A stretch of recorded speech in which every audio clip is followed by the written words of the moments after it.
Itu realitinya lah. Orang suka baca benda-benda panas. Tapi kenapa Beto Husyari boleh berjaya? Saya boleh berjaya. Siapa yang membezakan kita dengan orang-orang yang viral kerana benda-benda tu dan orang-orang yang macam mereka?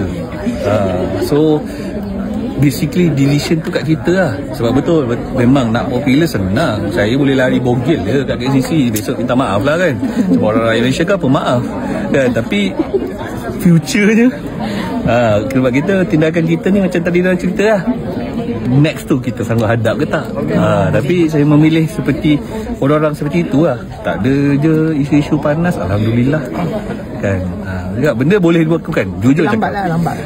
Dia macam kau boleh naik sekejap, kau collect, dan kalau kau tak berjaga benda tu jatuh.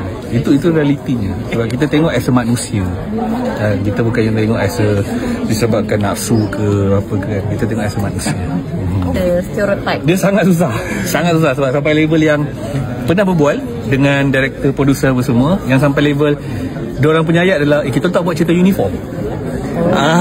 So saya jadi macam takkan uniform je kot. So dia ni lah saya macam hopefully lah Mas Kitia ni pembuka jalan yang baru lah. Orang lihat saya sebagai pelakon, bukannya, betul lah saya tak menafikan rezeki, betul, Alhamdulillah dengan cerita-cerita uniform lah buatkan saya dikenali ramai, rezeki tambah. Cuma saya nak cuba explore benda lain lah. Cuba pengarah mungkin ada yang berani nak cuba saya ke. Saya memang menunggu peluang itu. Kali ni saya kena, tak apa aku start balik pada awal. Kalau kena casting pun on tak ada masalah. Sebab saya pelakon, saya mengharapkan yang lakonan ini career.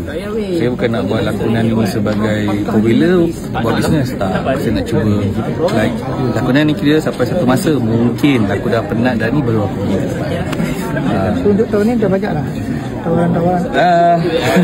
Belum duk cari lagi. Dia bersyukur sebab pas kita ni keluar je.